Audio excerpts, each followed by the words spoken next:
Neo India news crime news segment के इस खास कार्यक्रम क्राइम स्टोरीज में आपका स्वागत है। 14 दिसंबर 2024 कानपुर शहर उत्तर प्रदेश। ये घटना दिल दहला देता है पूरे कानपुर शहर को।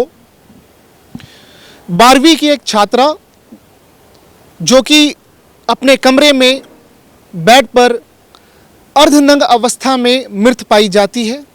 उसकी बॉडी मिलती है, बॉडी पे शरीर पे कपड़े नहीं होते हैं, अर्धनग्न अवस्था में होती है।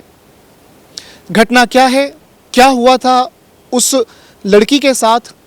पुलिस जांच में जुटी पड़ी थी, पुलिस पड़ताल में लगी हुई थी कि अपराधी तक जल्द से जल्द पहुंचा जाए, अपराधी को पकड़ा जाए। नमस्कार, मेरा नाम आज़ाद कबीर है।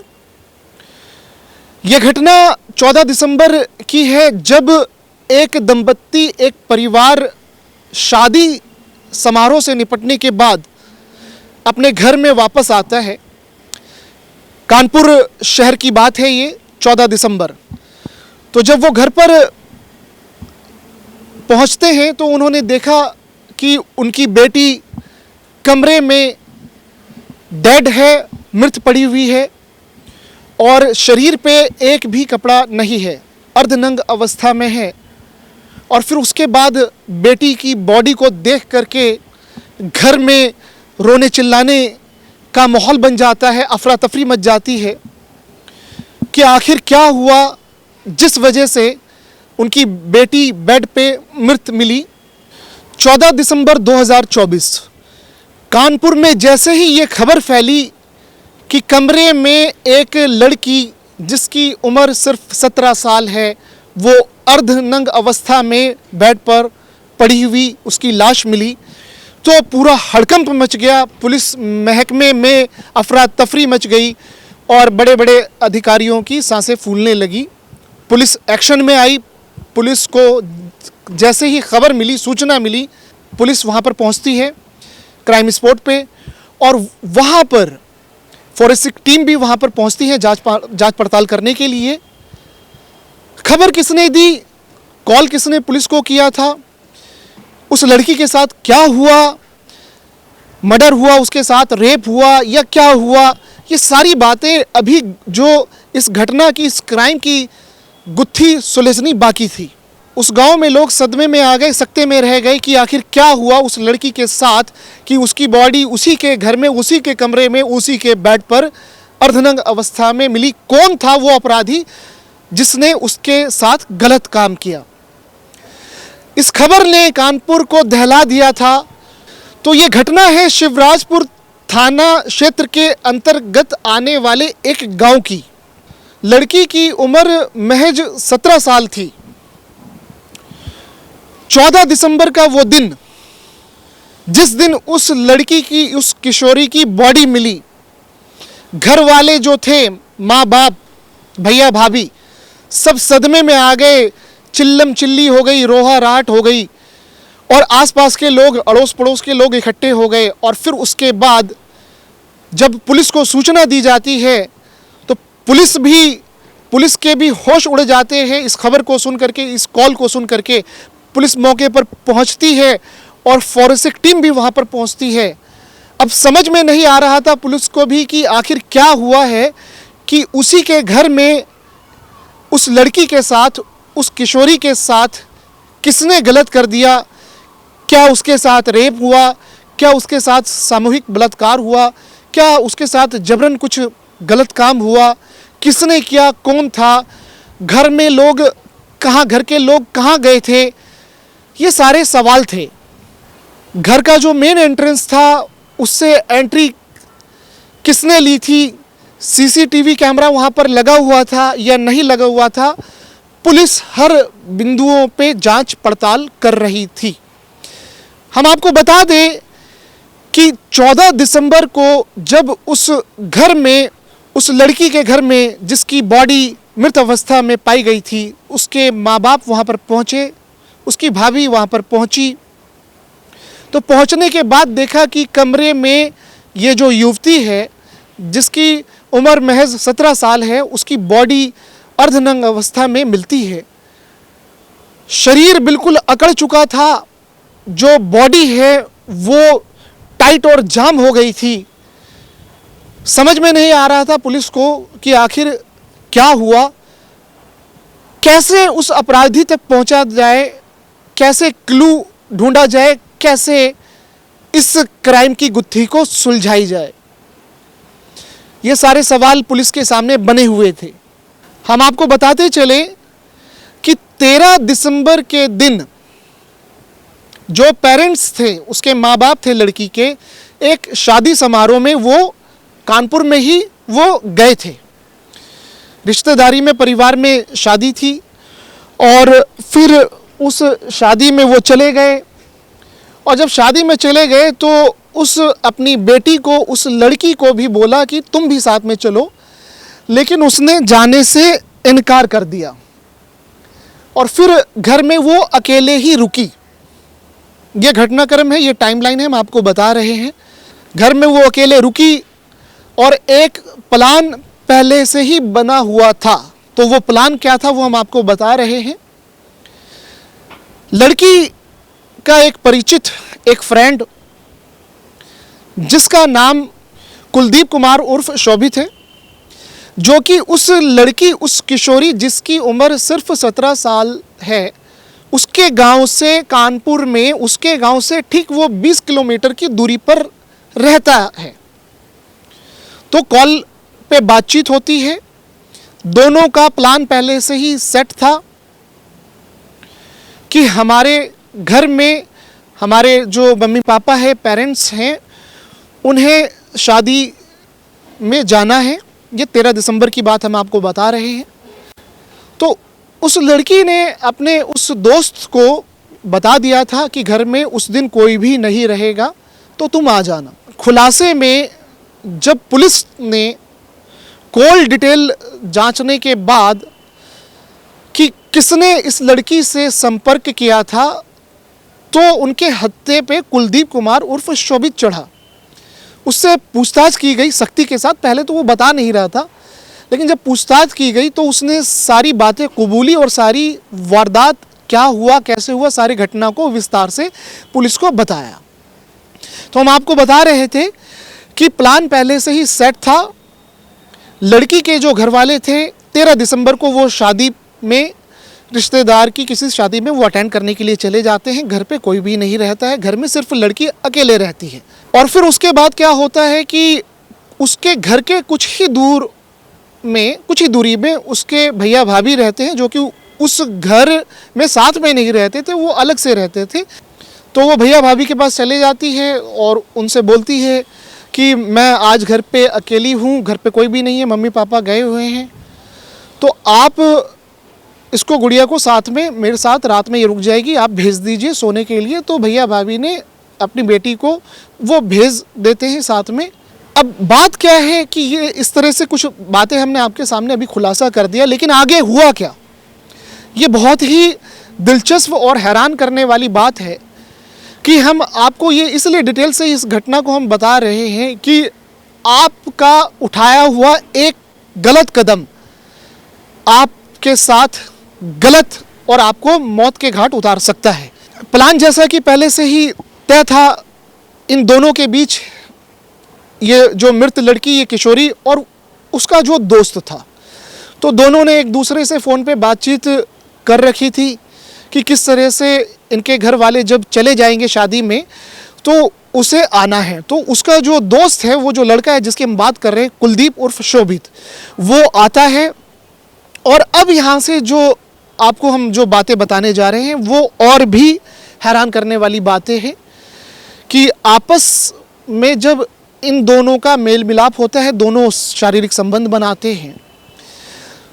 शोभित ने, कुलदीप उर्फ शोभित ने इस बात को कबूला कि उसने जो संबंध बनाए थे, शारीरिक संबंध उस लड़की के साथ बनाए, अपने दोस्त के साथ बनाए, तो उसने सेक्स वर्धक दवाई का इस्तेमाल उसने किया था और वो डोज उसने ज़्यादा ले रखी थी। तो ये सारी बातें उसने कबूली, उस दवाई का उसने इस्तेमाल किया। और आप जानते हैं कि उस दवाई के इस्तेमाल के बाद क्या होता है वो आपको पता है, उसके डिटेल में जाने की ज़रूरत नहीं है।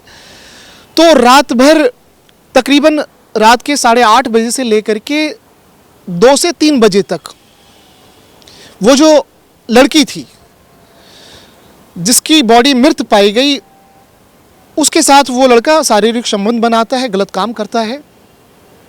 और शारीरिक संबंध जब बनाता है तो उसकी बॉडी से सारे कपड़े हटे हुए होते हैं, उतरे हुए होते हैं।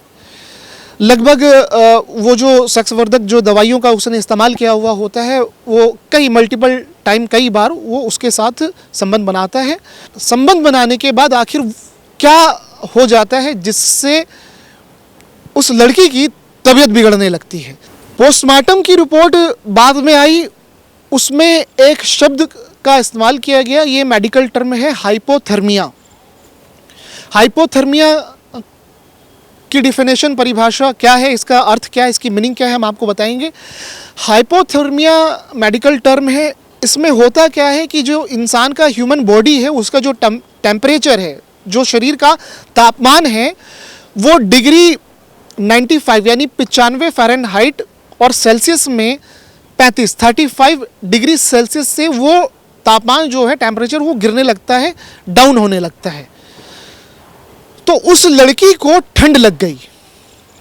बॉडी, क्योंकि 8:30 बजे से लेकर के रात के 2-3 बजे तक जब उसके साथ उस लड़के ने, शोभित ने, कुलदीप कुमार उर्फ शोभित ने जब संबंध बनाए, गलत काम किया और उसने सेक्स वर्धक दवाई का सेवन किया हुआ था और कई बार उसने संबंध बनाए, गलत काम किया, तो उसकी बॉडी, क्योंकि वो बालिग नहीं थी, 17 साल की थी, क्योंकि ह्यूमन बॉडी है, फीमेल की, महिला की बॉडी अगर परिपक्व नहीं होती है तो उस पर बॉडी पे इफ़ेक्ट पड़ता है। ये मेडिकल बताती है, हमें जो मेडिकल साइंस है वो हमें इस चीज़ को बताता है।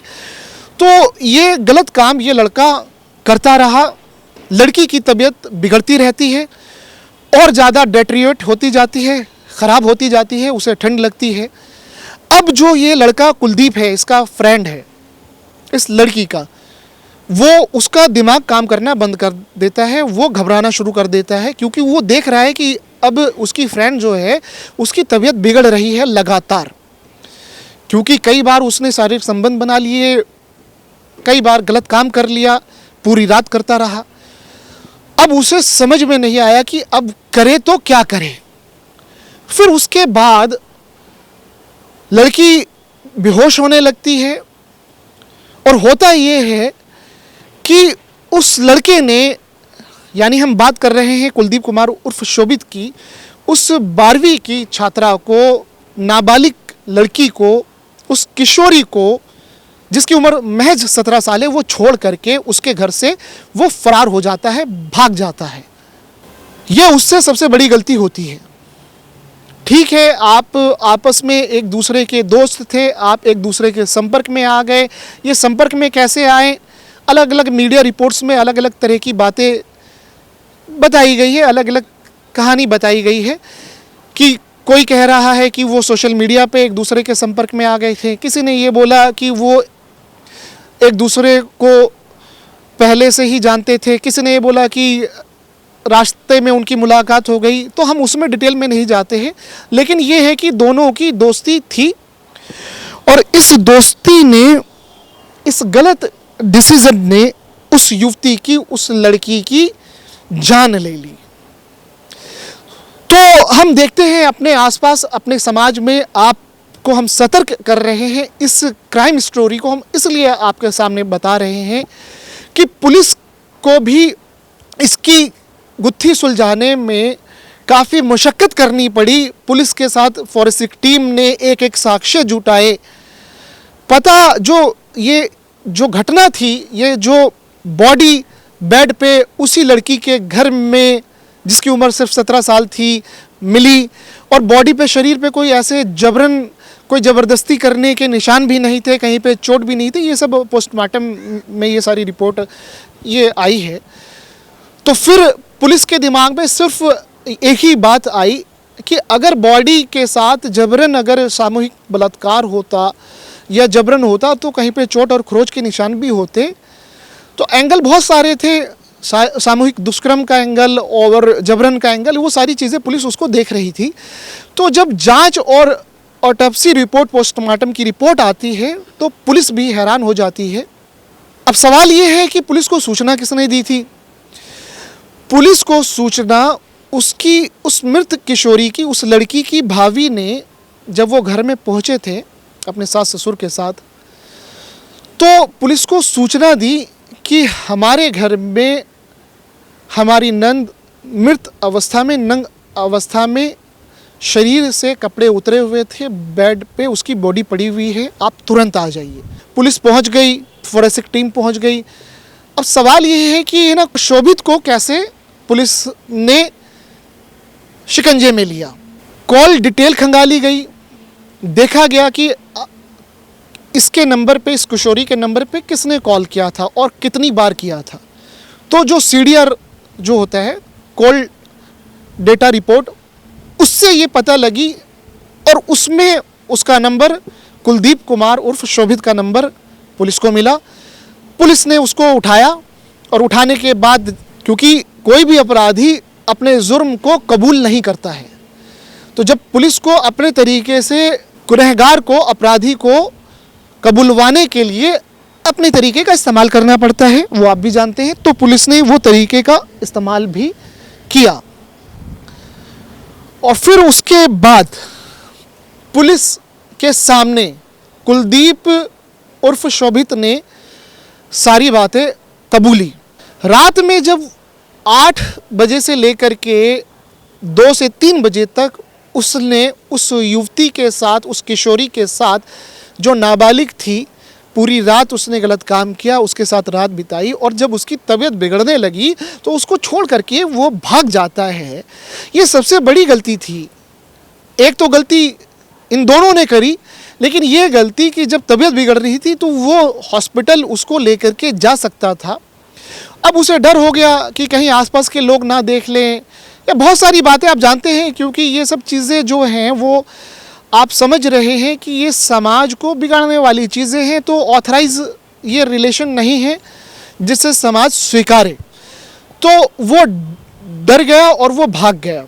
अगर वो उस युवती को हॉस्पिटल ले जाता तो उस युवती की जान बच सकती थी, क्योंकि पोस्टमार्टम रिपोर्ट में हाइपोथर्मिया से उसकी डेथ बताई गई, यानी ठंड लगने से शरीर पूरी की पूरी अकड़ गई। और दूसरा एंगल ये भी है कि क्योंकि वो जो लड़का था, जो शोभित की हम बात कर रहे हैं, कुलदीप की बात कर रहे हैं, कुलदीप उर्फ शोभित की बात कर रहे हैं, वो सेक्स वर्धक दवाइयों का उसने सेवन किया था और कई बार गलत काम किया, कई बार उसने शारीरिक संबंध बनाया। तो यहाँ पर खुलासा पुलिस को कैसे हुआ कि उसके घर में पता नहीं लग पा रहा था कि आखिर कौन आ सकता है। पुलिस ने घर वालों से भी बातचीत करी कि क्या इसका, लड़की का, आपकी बेटी का किसी से जान पहचान, या कोई आप किसी पे शक कर रहे हैं, या कोई आप किसी को जानते हैं कि कौन आपके पीछे, आपके पीठ के पीछे आप शादी में गए हुए थे, कौन आ सकता है। तो नहीं पता लग पाया। तो एक बच्ची जिसकी उम्र 4 साल, जो कि उस मृत लड़की की भतीजी यानी भाई की बेटी, पुलिस की नज़र उस बच्ची पे पड़ी। वो उस बच्ची ने अपनी बुआ के साथ रात को वो रुकी थी, ये हमने आपको पहले भी ये बात बताई थी। तो वो बच्ची थी, उससे पुलिस ने बड़े प्यार से अपने तरीके से उससे पूछा कि बेटा क्या कोई इस घर में आया था? तो उस बच्ची ने सिर्फ इतना ही बोला कि हाँ कोई आया था।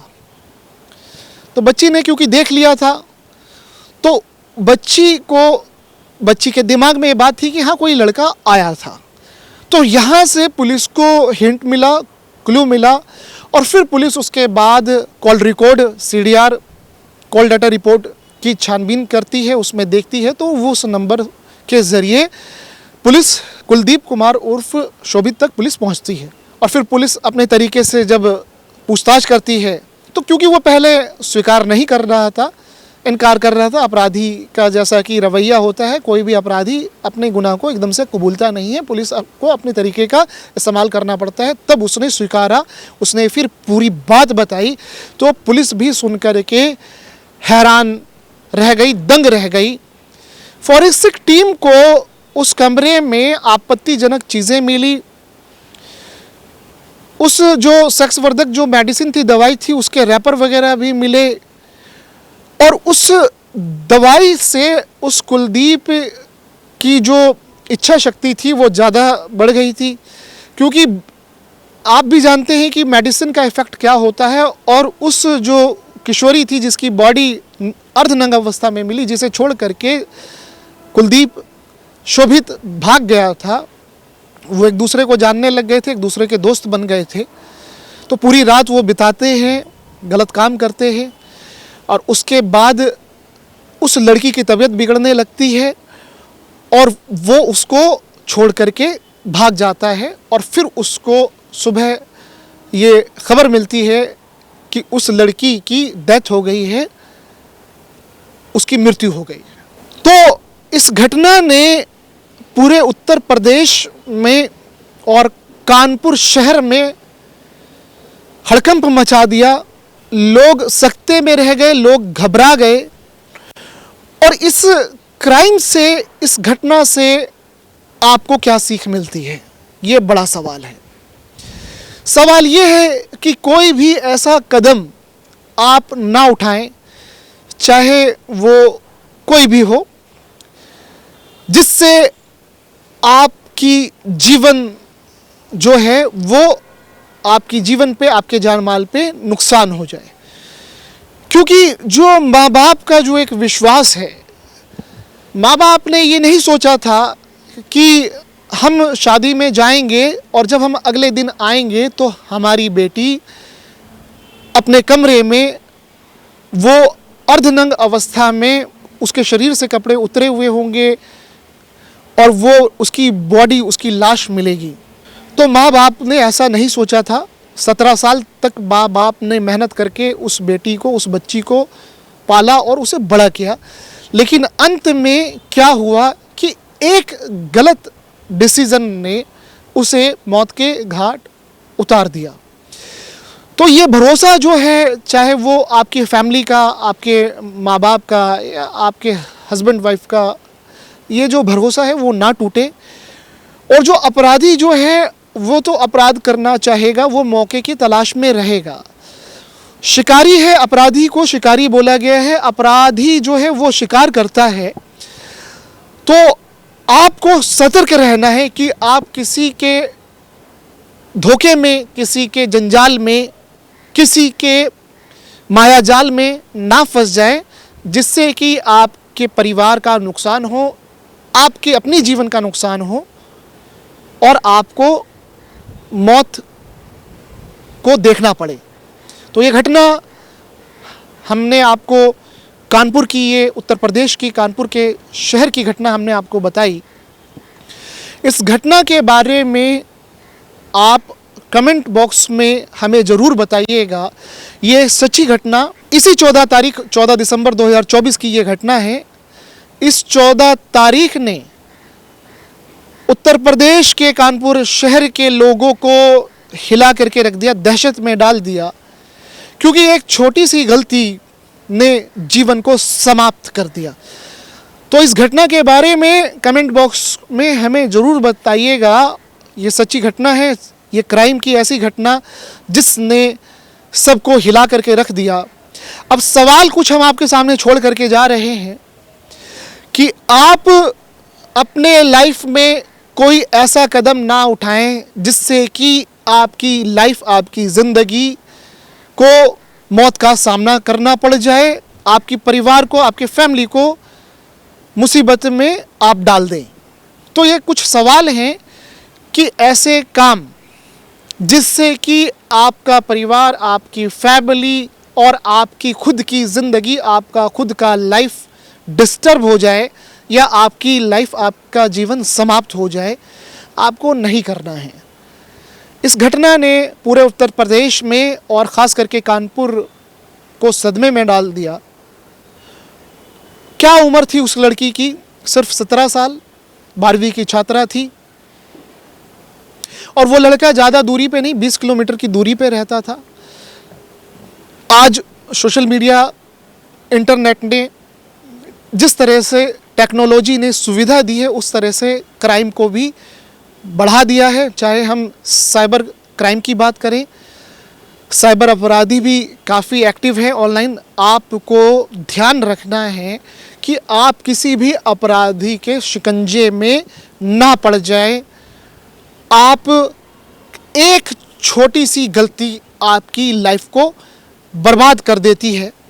इस घटना में, इस कहानी में आपने देखा कि इस 17 साल की लड़की का जीवन का जो अंत है वो किस तरह से हुआ। ये रिपोर्ट, ये क्राइम स्टोरी हम आपको सुना रहे थे। दिलचस्प और दिल दहला देने वाले क्राइम स्टोरी को हम लेकर के आएंगे आपके सामने। और क्राइम स्टोरी हम आपके सामने इसलिए, हमारी ये कोशिश है, ये पहल है नियो इंडिया न्यूज़ की, कि किसी भी घटना से, किसी भी दर्दनाक हादसे से या किसी भी क्राइम से हम आपको उसकी कहानी सुना करके आपको आगाह करें और आपको कहीं आप किसी अपराधी के हत्थे पे ना चढ़ जाए, किसी के शिकार ना हो जाए। हम आपको सतर्क करना चाहते हैं, हम आपको सावधान करना चाहते हैं। ये रिपोर्ट थी आज़ाद कबीर की। आप बने रहिए नियो इंडिया न्यूज़ के साथ। अपना और अपने परिवार का ख्याल रखिएगा। आप देख रहे थे नियो इंडिया न्यूज़।